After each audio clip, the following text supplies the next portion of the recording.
As you know, we have been conducting mental health series right from Monday. Madam is delivering a talk on stress management. On behalf of all of you, I welcome Madam to this session. Also, I take the privilege of welcoming Dr. Bharat sir to this session. Before starting the actual talk, let me give a brief overview of Madam's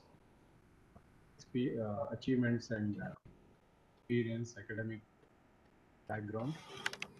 Dr. Manjula Madam is a professor of clinical psychology at the Department of Clinical Psychology, National Institute of Health and Neurosciences, Bangalore. She completed her MPhil and PhD in clinical psychology from NIMHANS, and Madam has been associated with NIMHANS as a faculty from 2007. She is trained cognitive behavioral therapist and she works in behavioral medicine unit of the Department of Clinical Psychology. Her clinical and research work includes providing therapeutic services to the patients referred from within and outside the institute, supervision of therapeutic work of their trainees, training and teaching of the postgraduate students, carrying out funded and non-funded research, supervising the postgraduate and doctoral students for their research. Madam's areas of research include cognitive behavior therapy and third wave therapies across the anxiety, mood and stress and personality disorders, process and outcome research in therapy, mental health interventions in youth. Madam has published 79 papers in national and international journals of the Institute. She also has written 11 book chapters and 7 books and many manuals. Madam has guided about 20 MPhil students for their dissertation and 12 PhDs for their research. She has received funding for research projects from ICSSR, ICMR and DST. She has conducted more than 100 workshops for public and professionals. And I think this is 101 workshop that Madam is giving a talk. Thank you, sir. Thank you. On behalf of all, in spite of your busy schedule, you have kindly accepted our invitation to be with us to deliver this very important talk on stress management. Once again, welcome to you, Madam. Over to you now. Thank you, sir. Thank you.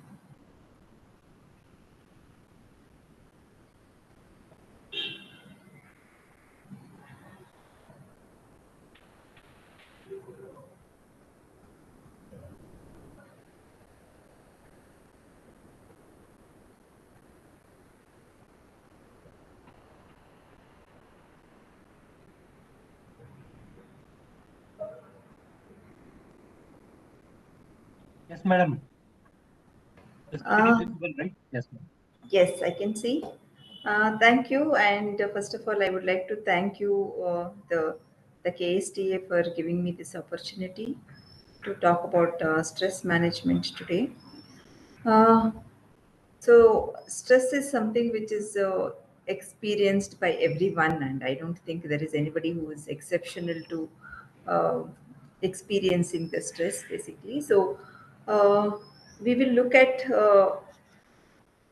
how the stress manifests and what is stress, and how do we understand stress, basically. How to identify when we are experiencing stress and when it becomes a problem, and what can be done at individual level is what I'm going to talk about today. Yeah, so the next slide, please. Yeah, so stress is defined as any pressure which exceeds the individual's capacity to maintain the equilibrium. That is the physiological, psychological, and emotional stability. So Hansel is the person who popularized the concept of stress and how it is related to the onset of various kinds of disorders, including the the physical health conditions to the mental health conditions. So it's not easy to understand stress because it happens because of the complex interaction of mental states, our emotions, the physiological and biochemical responses, as well as the social context of the situations in which it happens. So WHO considers stress as one of the major health challenges of the 21st century. So it is not no, it is not specific to any particular professional group or any age groups. It is across the age groups and across the professional groups, and across people. You can see that they experience stress, and the reasons varies also. Next slide, please. So, evolutionarily, the stress is understood as a response to any kind of a threat that is perceived by the individual, and a response in order to protect oneself. Like it can be either fighting against the stress, or it can be flight. Like whichever situation that is causing stress, a person may avoid the situation, or they may face and solve the problem. So these are the two kinds of responses that the majorly that we can see how people respond to stress. So there are different kinds of stress. It is categorized different. Go back to the previous slide. So there is something called as eustress, which is also a stress. Like we experience stress, but then it motivates us to take action, and then it makes us perform well. So that is called as positive stress or eustress. Say for example, there is a function that needs to be organized, so you are stressed, but at the same time you are happy that you're doing that, and you are motivated. So you will take steps to do that in a better way. So that actually it increases your ability to do the task. So that is the positive stress. Whereas distress is called as negative stress, wherein you feel that you are not able to actually face the situation and solve the problem, and you feel very overwhelmed. So this is a distress. So you experience distress there. There is acute stress, wherein you experience stress when there is some situation which is stressful that you have to face. Say for example, exams. There is a stress. It's acute because after exams are over, your stress also goes off. So that is why it is acute stress, where it lasts for a shorter period of time.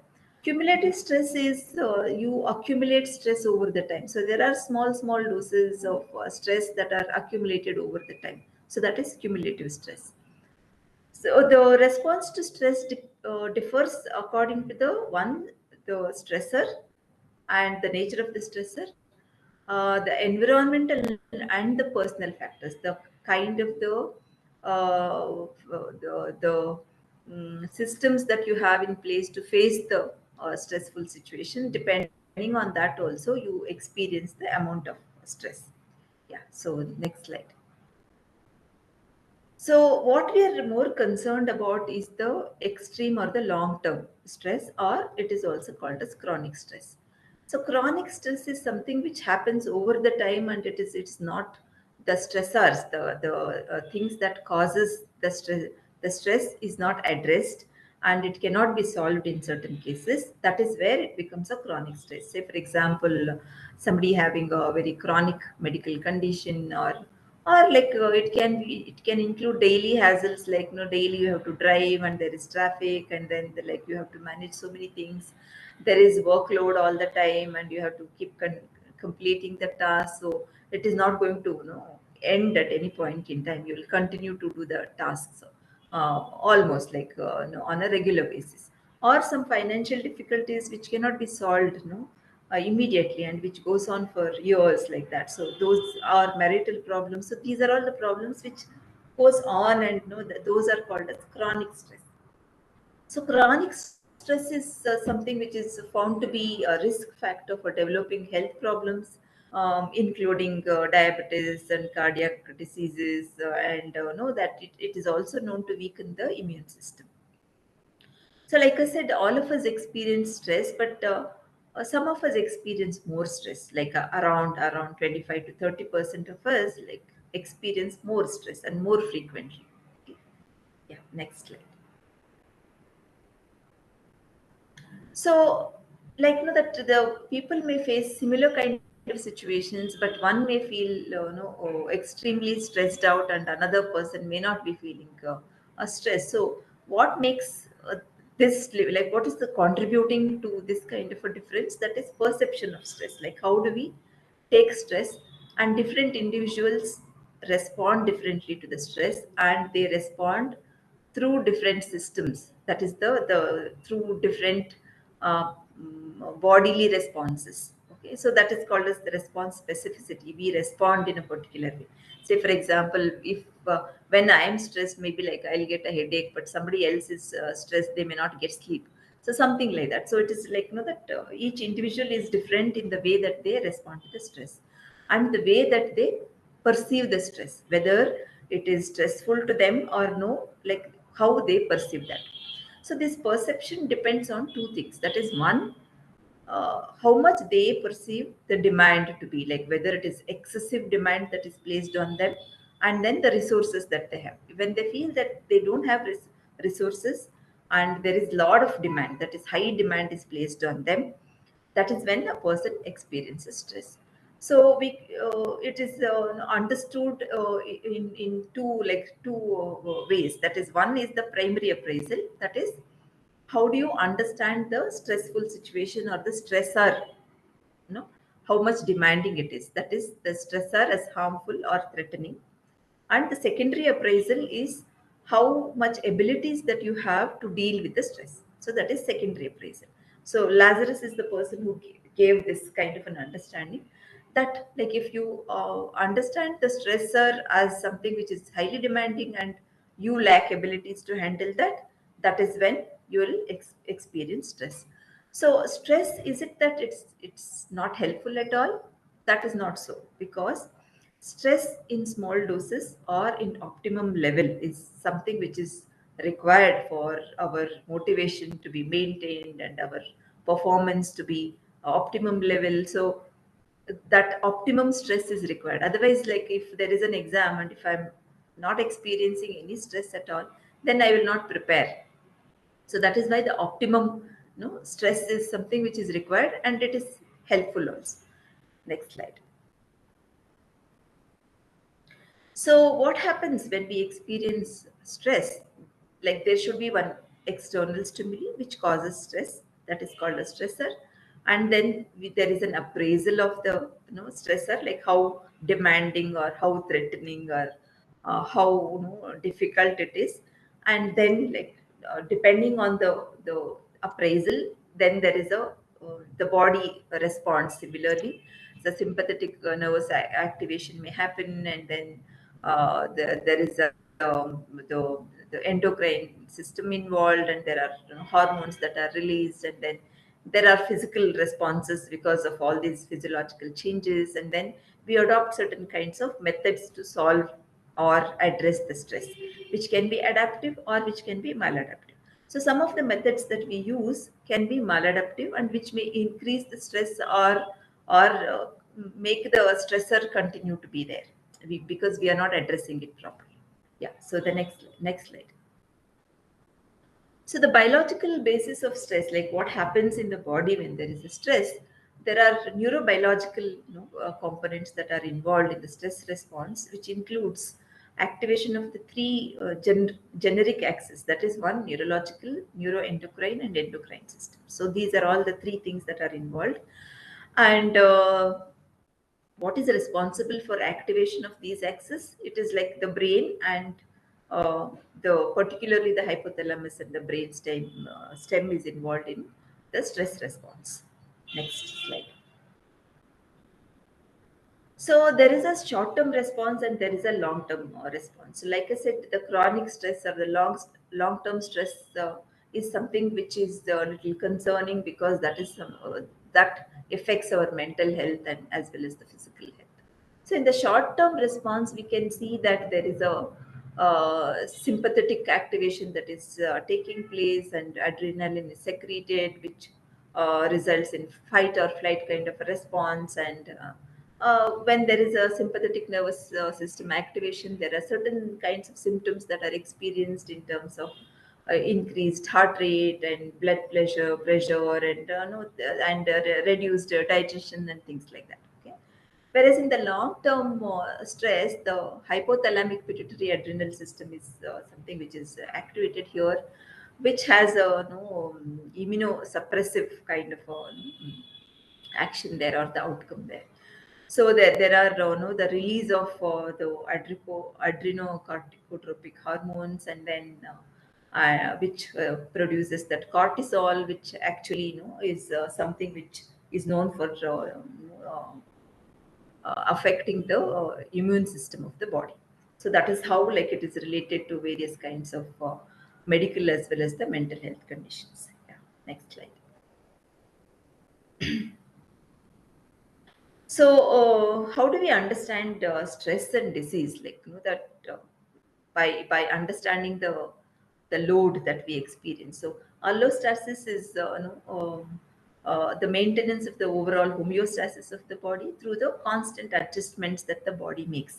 Okay? Whereas when there is an increased load, which is called as allostatic load, which results in wear and tear of the body and brain, and resulting from the chronic overactivity or the inactivity of the physiological systems, okay, which is involved in adapting, or which is involved in the homeostasis, maintaining the homeostasis. So it is made up of three physiological responses. One is frequent and intense activity or activation of the stress response system. That is one.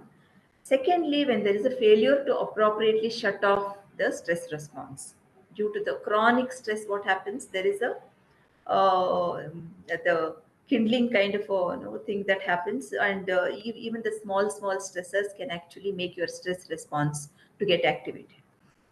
Thirdly, there is a failure to respond adequately to an environmental challenge, because of this higher allostatic load over the time, it is thought to result in uh, various kinds of disease states. Next slide.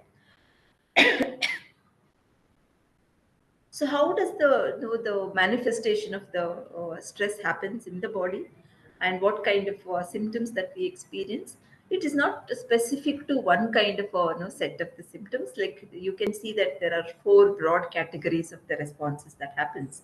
One is there are so many physical symptoms that we experience, like say headache, backache, stomach problems, sleeplessness, and dizziness, fatigue, and if there are already medical conditions, then the exacerbation, you can see that increase in the symptoms, and ulcers, like that these are all the physical the symptoms one can see.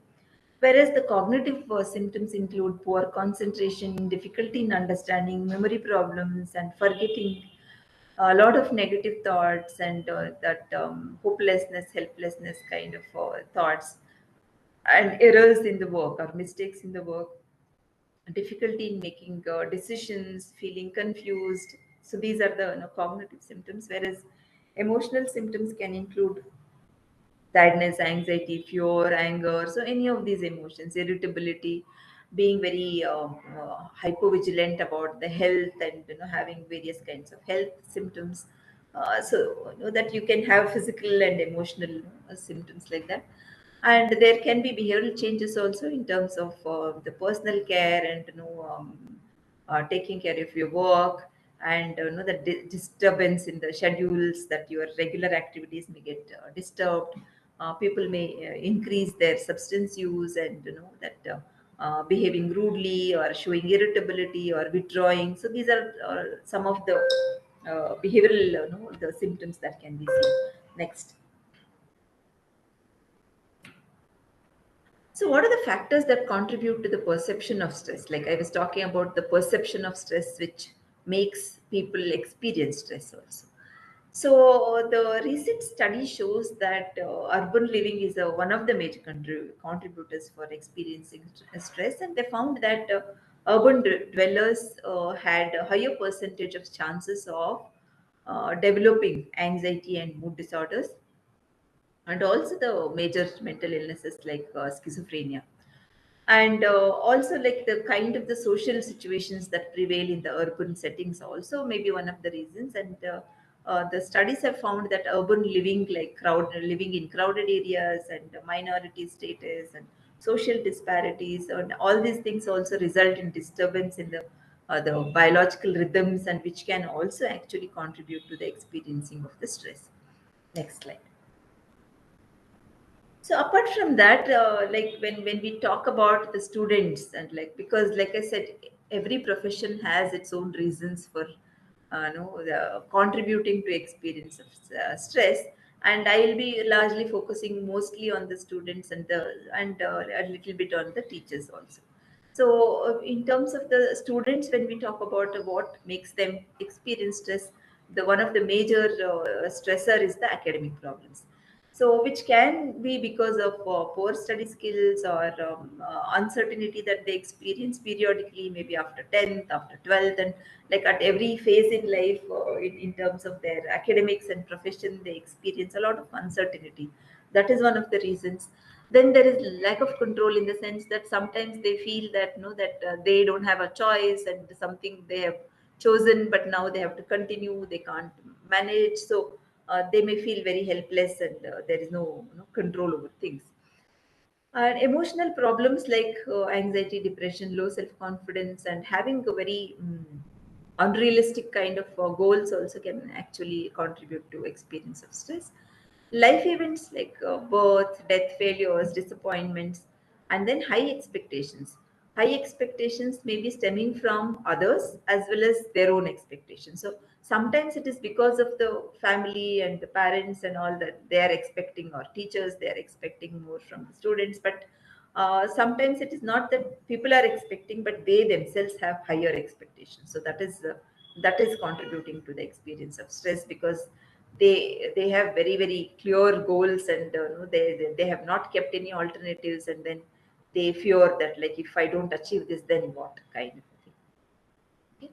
And also there is a lot of competition, as we know that number of students who aim for higher education and good educational institutions, and then lesser number of seats. So this makes it, that the whole environment very competitive.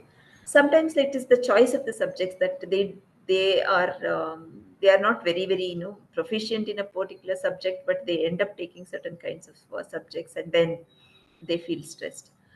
Problems in the relationship is another important area. It can be relationship with friends, peers, partners, parents, and family problems. So this is next to the academic problems. You can see that this is the second, the largest contributor to experience of stress in the young population, or the student population. So especially the youth, or the adolescents or the young adults, they experience more stress, mainly because of lot of changes that are happening, that is physically, emotionally, and academically, and otherwise, that lot of changes that they experience in this phase, as well as lot of things that they have to decide during this phase. So that is the reason why they experience more stress. Next slide. So apart from that, the financial problems, the health problems, and when there is no support from family or otherwise, that is something which contributes to the stress. And certain personality, types, or certain kinds of personalities or characteristics that can contribute to stress are, like, say for example, high anxiety sensitivity. Like, people are very very sensitive to anxiety, and people are perfectionistic, and they want to do things in a perfect way, and they don't settle for the next best option at all. So that is where the stress stems from. Poor coping and problem solving. So basically some skill deficits, as well as having certain personality traits can contribute to experiencing stress. Like I said, skill deficits like communication, assertiveness, interpersonal skills, and sometimes it is the because of the academics, or the nature of the work schedule, people may lose sleep, and there is the lack of proper rest and nutrition, so that also can contribute. So apart from that, this thinking patterns, like people who are prone to thinking more negatively, and they are more self-critical, and have a lot of rules for themselves and for others, like, say, a lot of musts and shoulds, and the conditions. Okay. So this kind of a thinking patterns also contributes. Next. So how do we, what do we do, like, that I'll be talking, because there are stress management is a very very broad area, and like I said, like, it depending on the kind of the stressor and kind of the profession and age, and accordingly, like that stress management has to be devised. So I'll be giving overall a general kind of approach to managing stress, and mostly keeping in mind the students and the teachers. Next slide. So one of the important things, and I think most often we talk about self-care, but this is something which is not given importance most of the time. So, and although we say that we have to have these regular routines in terms of eating, sleeping, and all that, and proper nutrition, but we ignore that. That is a very, very common thing that we see across not only young adults but also all kinds of age groups. So having a routine is very important. Having hobbies, rest, exercise, that's that balancing all those things. Eating nutritious food, sleep, hygiene, and drinking sufficient water. These are all the important basic things that has to be managed, and that has to be maintained all the time. Exercise and entertainment, taking breaks, and not continuously working without breaks, and having some me time, that to do things that you like, and it's not that you are dedicating all the time for work or for others. Dedicated time for yourself, spending quality time with family, friends, and pets, and organizing your work, that is planning your work in terms of managing time, managing the task, planning your studies, and planning your work, delegating wherever it is required, and taking adequate breaks, having realistic deadlines. So these are all the important things. Next. So when we are stressed, the body responds, and that there are physiological changes that happens, and often when there is a sympathetic nervous system activation that is happening, we experience a lot of arousal symptoms in the body, like say palpitations, sweating, tremors, and all that. So a number of relaxation methods are found to be useful, including say muscle relaxation, visual imagery, meditation, mindfulness meditation. There are different kinds of meditation practices that can be useful. There are shorter meditation methods also, and there are shorter relaxation methods also, so which can be practiced within 5 to 10 minutes, so something like that, or 10 to maximum 20 minutes or so.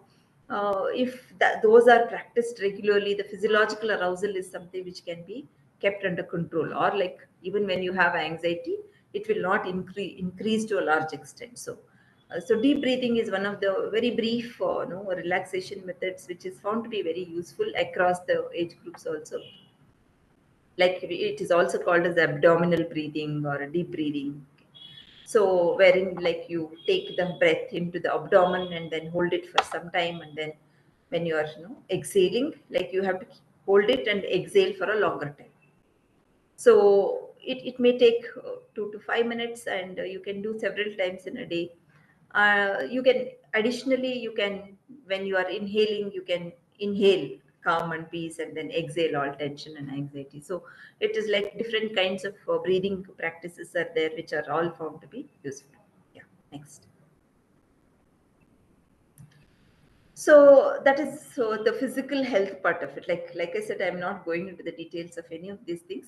So the next comes to the thinking, that without the thinking, there are no emotions. Basically, the way we think, the emotions are mainly dependent on that. How we feel depends on the way that we think. Yeah, next slide. So what creates stress in us is the kind of the negative thinking patterns that we involve in. So what do we do about these negative thinking patterns, and what are these negative thinking patterns? So all of us think negatively, but then people who are often stressed, they think more frequently. They have uh, more negative thoughts more frequently. So that is the difference between people who become easily stressed versus people who are not stressed so frequently. So these are all the things that we learn from our environment and experiences over the time, and we developed certain kinds of no, go back, yeah. thought patterns and beliefs and attitudes which contributes to experience of the stress. Say for example, I was talking about the musts and shoulds and conditions and blaming and self-criticality, expectations, having a lot of rules, and expecting things from others and from the environment, and getting distressed over all those things. So this is like that because of the certain kinds of beliefs that you have. Okay? So which increases anxiety, depression, and decreases efficiency, interferes in functioning, and decreases the confidence also. So having negative thoughts most of the time will result in these kind of mental health problems. Next. So, what do we do about managing the stress-inducing thoughts? First of all, we have to identify, like, if we have to address them, then we have to identify, like, what happens when I'm stressed? How do I think? Okay, so, and when I'm feeling anxious, what are the thoughts that I have? Or when I feel irritated or angry, what are the thoughts that I have? And what are the beliefs underlying those thoughts? And what do I believe? Okay, so what is that I'm expecting from these kind of situations? Is it that my expectations are very high, or is it very rigid, or is it that it's not flexible? Is it that I'm have I'm forcing these kind of ideas or attitudes or beliefs on others also, expecting the same thing from others. So write down these situations when you feel stressed, or when you feel anxious, or sad, and then see what are the moods associated with this, like what are the thoughts and what are the moods. Like when you are stressed, what kind of emotions you are experiencing, what are the thoughts that you have, and see like whether they're helpful thoughts or not helpful. Like if I think like this, is it going to be helpful? Am I able to address the issue at hand? Okay, identify the helpful thoughts. Is it possible to think in a different way? Is it possible to think in an alternative way? Are there possibilities of looking at the same situation in a different perspective? So note down those things, like what else can I think instead of thinking in this way. So apply this to the same situation and see, like, if I think like this, is it going to be different compared to if I think like this? So what is better for me? So that is something like, once you note down, then you know that this is what is not helping me, and maybe like I have to change my thinking pattern. Next. So often we are not able to separate ourselves from the thoughts. Like we identify ourselves with the thoughts, so that becomes a difficult thing to actually uh, move out of that emotion or address the stress. So that is why it is important to look at the thoughts and emotions from a distance. Like you will have to see these as experiences rather than being truths. So that is called as, like that mindfulness, being mindful, and to be able to maintain distance from the thoughts and the emotions, and not to get um, one with the emotion or the thought. Okay, so or not to fuse with them and say that, like, if I feel that I get a thought that I'm a failure, then I believe that I am a failure. No, it's instead of that, can I see that this is a thought I'm having now, and it's an experience which may change after some time also.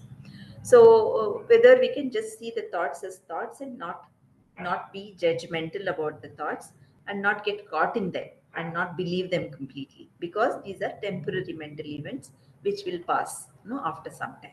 Okay, so when we believe, and then when we act according to the thoughts and the feelings, then we take some steps which may not be helpful for us. Okay, so that is where the mindfulness helps. Like mindfulness, practicing the meditation, sitting meditation, and the mindfulness meditation helps us to actually maintain the distance from the thoughts, and don't actually get uh, one with them or fused with them and take actions. Okay, so yeah, next slide. Hello, next slide. Yeah, so another important thing that has to be done is that flexibility in having the standards that we set for ourselves, instead of having one particular goal, whether we can have alternatives also. Like if I don't get this, then what are the alternatives that I have? And in the long term, have the long term perspective. Like if I take this kind of a decision, whether, like that, or if I completely believe this kind of a thought, then what is the consequence, long-term consequence that I have. Okay, and being tolerant of uncertainties, because we cannot have certain answers for all the questions that we have, and we can't obviously have solutions for all the future problems that we think of. So that is when I think we have to just focus on right now, what has to be done currently, and not to worry too much about the future. And if there are questions about the future, just to be tolerant, like, that I don't have answers as of now, but maybe like as I go ahead, I will find the answers, and it's okay not to have answers to all the questions. Recognize the power that you have, because you have had a number of success experiences. So often what we do is that we just negate all of them, we reject all of them, and only look at one particular kind of a the failure experience that we have, or a disappointment that we have. So we discard all the positives that we have. So that is why, like, we have to keep take stock of both the positives that we have, as well as the negatives. Okay, so expectations, like, it has to match our abilities and what we are good at. So it's each of us have our own unique uh, potentials or the abilities. So there is no need to compare with others.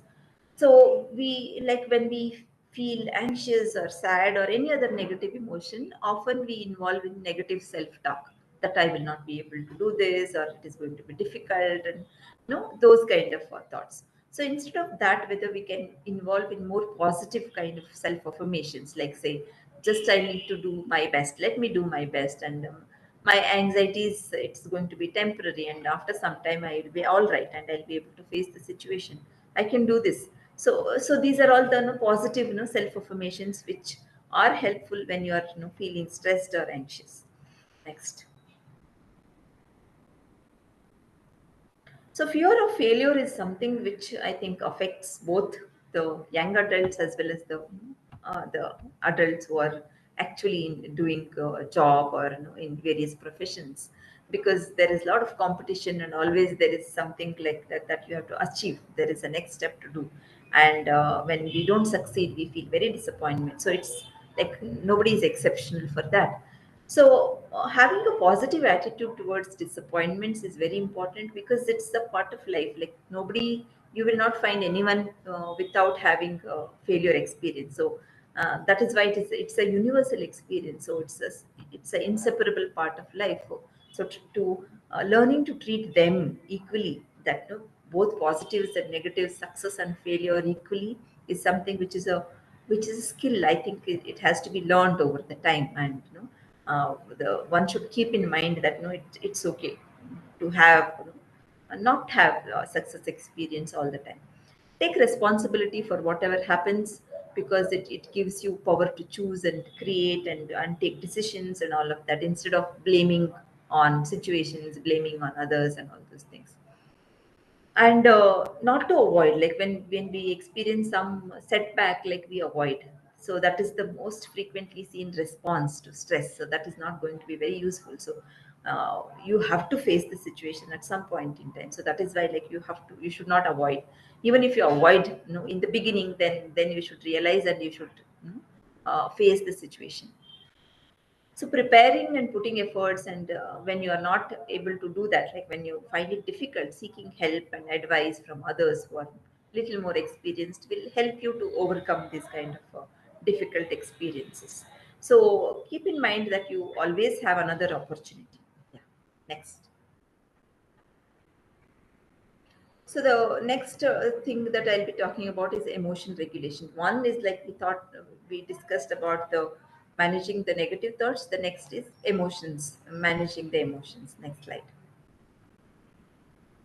Managing emotions becomes important, especially when, like, we know that frequently we become vulnerable emotionally, and we experience certain kinds of emotions very regularly, and which interferes in our achieving goals, and and if it is not appropriate to the situation, or excessive in a particular situation, like, you are not supposed to be feeling so sad and or so angry in a particular situation, but then you end up feeling like that most of the time. So that is when it is excessive, then it creates distress and negative mood. So it is not only when it is excess, but when it is not up to the mark, optimum expression of emotions. It is under expression of emotion is also a problem. So the emotions needs to be regulated in order to do the things that we want to do in life. And if it's not regulated, it gives rise to various kinds of mental health problems, relationship problems, and then that your performance also may get affected. Next slide. So emotion regulation, it's a set of procedures that we know, or a set of processes that happens in our mind, that, and physically also we do certain things to actually manage our emotions. These are all called as the methods of emotion regulation. So broadly, we can say that the emotion focused coping as well as problem, that we regulate using largely these two kinds of methods, coping methods. Emotion focused coping methods, like say avoidance. I was talking about avoidance, blaming, denial, and that I don't have a problem at all. Like sometimes when there is a problem, we behave as if there is no problem. There is no medical illness, even when it's diagnosed. Or say when there is an exam, that we just don't want to think about exam. So that is for sometime it's okay, but after some time we have to solve the problem. So we can't keep ignoring or avoiding the problem. So emotion focused coping helps for some time, but after that we have to involve in problem focused coping. So where you start taking steps to address the situation. Next. So there are certain helpful emotion regulation strategies, unhelpful. Say, for example, giving up, withdrawing, avoidance, rumination, worrying, self-devaluation, aggression. So these are all the kind of, or binge eating, substance use. These are all maladaptive ways of coping with the emotions. Next. So what are the steps in managing emotions? First of all, we have to identify that I am experiencing this particular emotion very frequently in high intensity, which is creating troubles. So that is something which you have to identify, that there is a problem in emotion regulation. Become aware of when it happens, how it happens, what kind of emotions that you experience. Maybe noting down, like I was talking about noting down. So you just note down those situations and what emotions and what is the thinking behind it. Like what made you feel so sad. Okay, so become aware of that, accept that it's okay to experience emotion, and then only you will be able to know. It is easy for you to become aware and be non-judgmental instead. Otherwise, you will keep judging and being self-critical and all that, which is not going to be helpful. So once you identify and accept, that is when you can use various kinds of strategies to address them. We call it the set of methods that we use. One set is like counteractive strategies, wherein that we are with the emotion and we do the something which is opposite to the emotion. Say for example, if I'm feeling anxious, I will do something which is opposite to that. Instead of avoiding, maybe I'll face the situation and I try to be calm and relax and things like that. Okay, so first of all, to be with the emotion, accept the emotion, and then do the something which is opposite to that. Say if I am feeling sad and I am feeling like withdrawing and not doing anything about the situation, maybe then I have to become a little more active and face the situation and do little become organized. Okay, so those are the counteractive strategies. And then choose what is important to you in your life, in the sense that your anxiety says you avoid, but then you know that you want to achieve something. So in order to achieve, you have to face the situation. So face the situation. So that is what you have to do. What is important to your life rather than what the emotions are saying. Yeah, next. So, balancing both your academics or your professional life as well as um, your life, that your personal life also becomes very, very important. Next slide.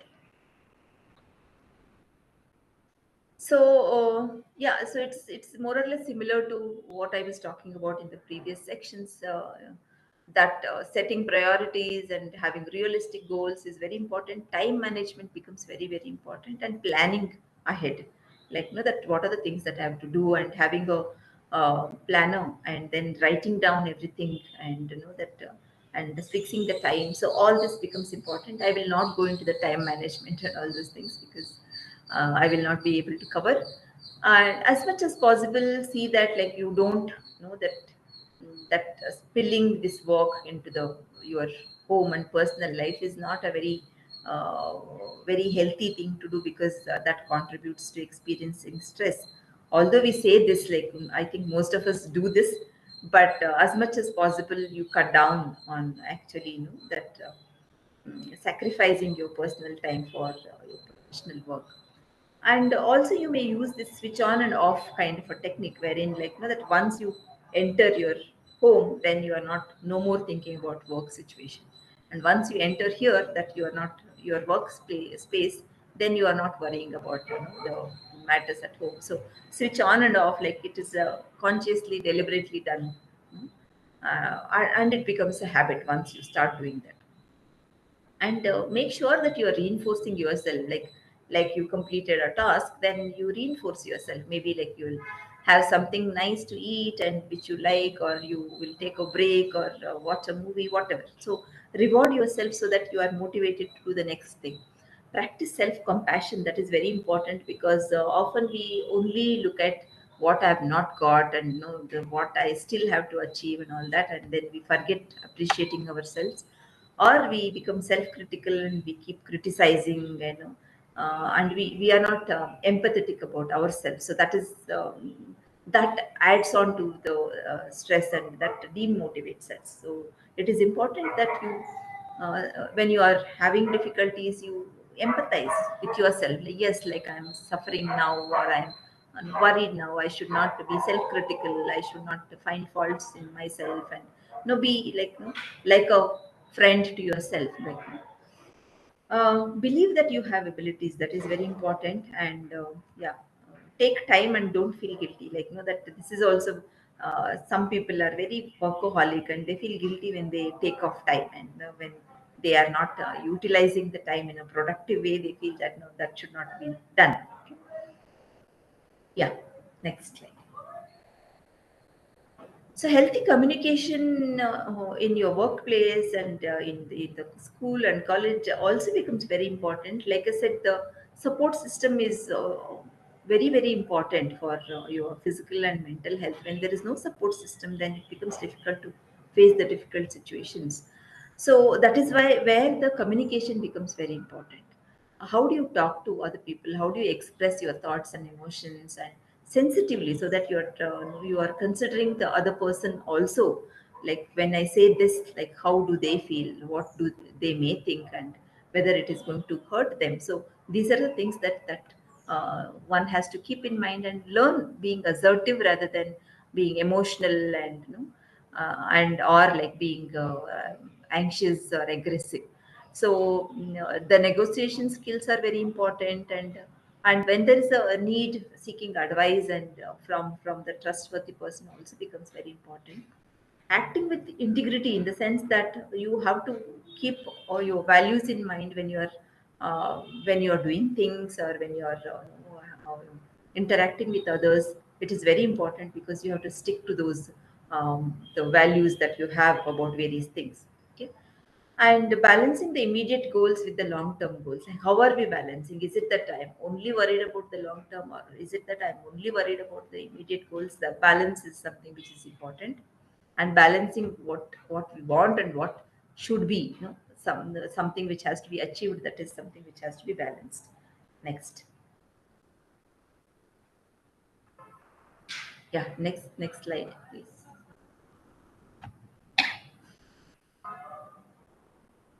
So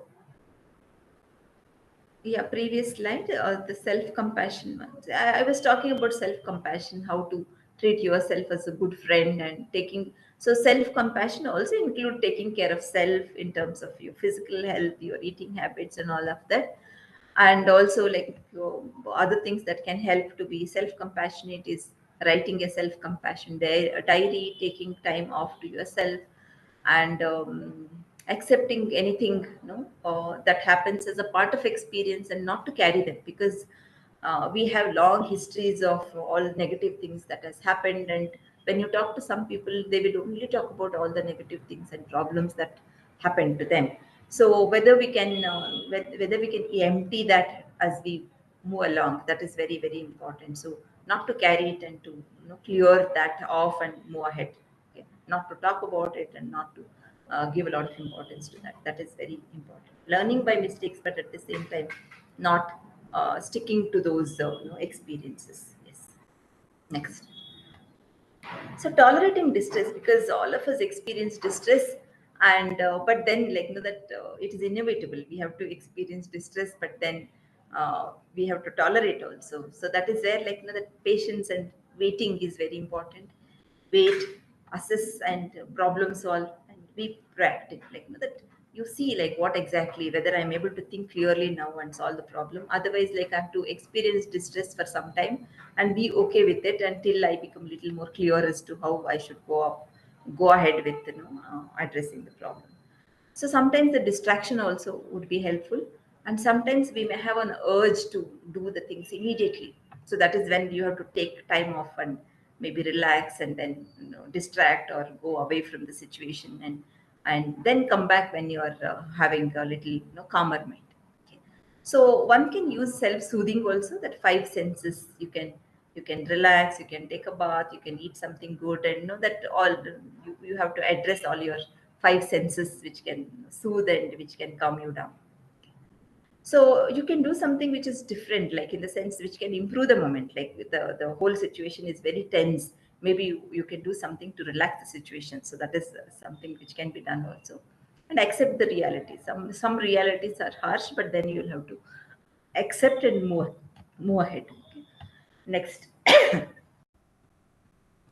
So So when we take actions and when we take decisions, it becomes important to have clarity in terms of what are the values that we have, and and whether the actions that we take are in accordance with them or not.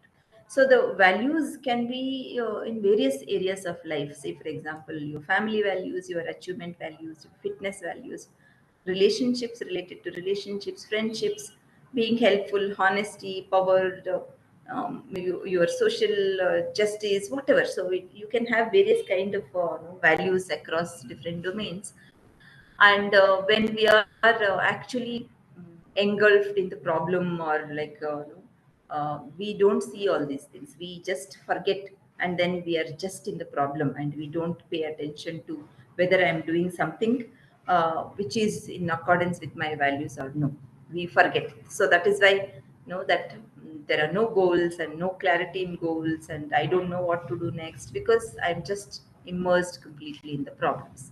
So that is when I would have lost track of what exactly is my goals in life. So then it becomes important to just revisit and see what am I doing, and is it in accordance with that or not.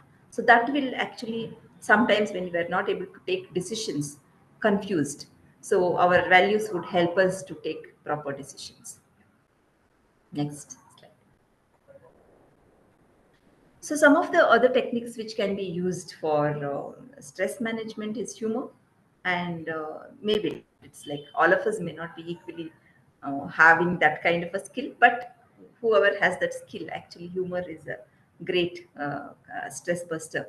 Social support is another very important um, coping method, because the if you have close relationships, and if you are just able to share your problems also, that can be a big stress buster. That is like just that ventilation and validation, like somebody understood your problem, that itself is enough to reduce the stress. They may not solve your problems. So, and having this support system in place is very important. So working on the relationships becomes very important. Working together becomes very important. At the same time, that helping each other, and then tolerating the limitations. Like if you want to maintain good relationships, it is also important to tolerate limitations of other people. And having spirituality is also one of the factors which actually helps address stress. Not to give up. Like if you're a person who persists, that perseverance, that if you are able to withstand the difficulties and keep going, so those are the people who are able to manage the stress better and achieve better. So not to give up easily. And also it is equally important to enjoy life, simple pleasures, small things, not to look for only like, only if I achieve this then I will be happy. Then you will not be happy even when you achieve that. So you will have to enjoy the process of doing it, the small things, successes and small experiences. Next. So to summarize, healthy habits are very important. Have regulating emotions, increasing positive thinking, building positive experiences, being mindful of positive experiences, being mindful of negative emotions and thoughts, and then not becoming completely fused with them, and becoming resilient, tolerating distress, and being self-compassionate is very important to manage stress. Thank you. The next slide.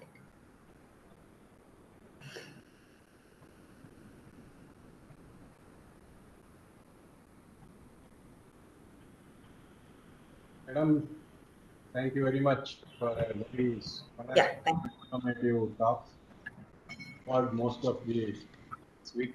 What are the stress causes of stresses? How we can overcome stress?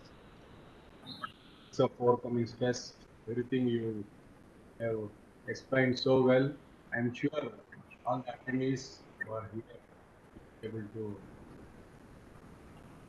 manage their stress with the presentation that you have given today. On behalf of Karnataka Science and Technology Academy, all the attendees, I'm thankful to you for this very informative. Thanks, madam. Now we have with us Dr. Bharat sir. Bharat sir, over to you for your thoughts. Namaste, sir. Namaste, madam. Namaste. Thank you for the wonderful talk. And this is, like you mentioned, this topic is relevant to everyone, and more so for students who are in academic institutions and dealing with stress. And I would like to ask this question. Maybe, I mean, you have answered this. The stress we feel on a day-to-day basis, maybe Dr. Ramesh can also join me, because this is the thing he might have also experienced. People who are in mid-level management who actually have to deal with others who might not meet the deadlines, who might not stick to the timelines, or who might not work as disciplined as you are. So that creates a lot of stress when you're working together in an organization, when you have certain deliverables.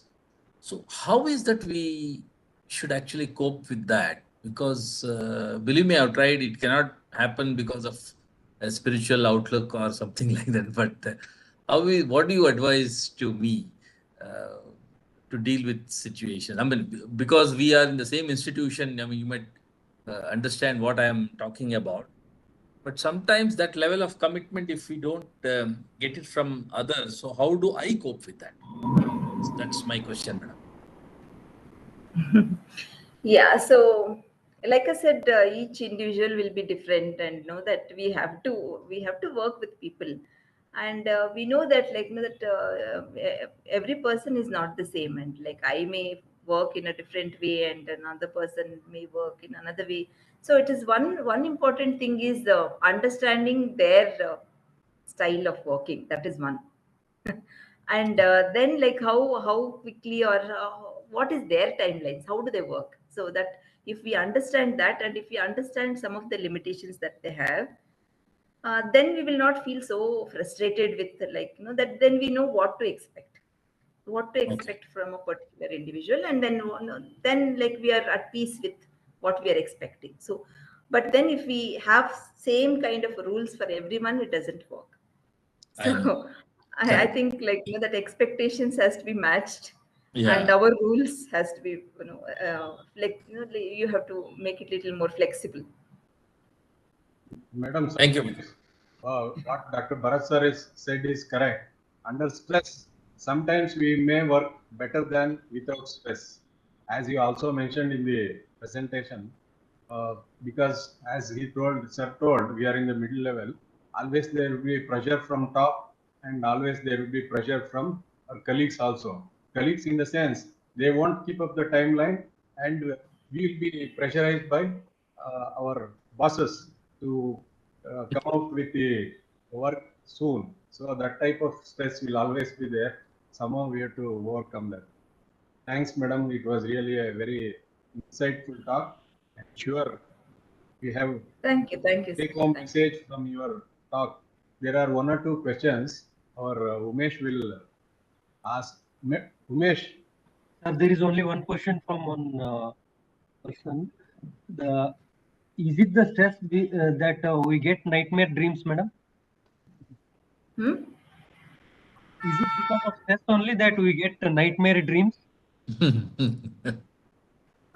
Yeah, like when we are preoccupied with something, definitely we can get those dreams.